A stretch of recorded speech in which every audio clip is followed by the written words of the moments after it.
থেকে 7 মাস আগে তাদের মুখে নির্বাচনের কোনো কথা ছিল না, তারা মাঠে পর্যন্ত দাঁড়াতে পারতো না।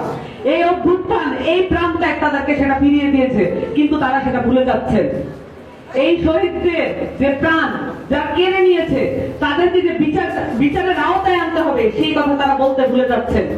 আমরা বারবার মনে করিয়ে দিচ্ছি, আমাদের সামনে অনেকগুলো কাজ পড়ে আছে। আমাদের এই বাংলাদেশটাকে নতুন করে ঠেলে সাজাতে হবে। এটা করার জন্য আমাদের সামনে অনেক রকমের বাধাও থাকবে। আপনারা দেখবেন নানান রকমের মানুষ এবং নানান রকমের রাজনৈতিক পরিচয় নিয়ে এখন আপনাদের সামনে উদ্ভূত হবে, কিন্তু তাদের রাজনৈতিক পরিচয়ের সামনে আপনারা দেখবেন তারা চাঁদাবাজি করে নাকি সন্ত্রাসবাজি করে, এবং তাদের এই সন্ত্রাসবাদী চাঁদাবাজি একমাত্র তাদের পরিচয় হয়ে উঠছে। এবং তারা যে ভুলে গেছে তাদের যে আগের পরিচয়, সেটাও মানুষ মনে রেখেছে। তাদের আগের আমলগুলো এখনো খুঁজলে পাওয়া যাবে। তো আমরা এগুলো মনে রেখেছি, আমরা এগুলো সমাধান করতে চাই।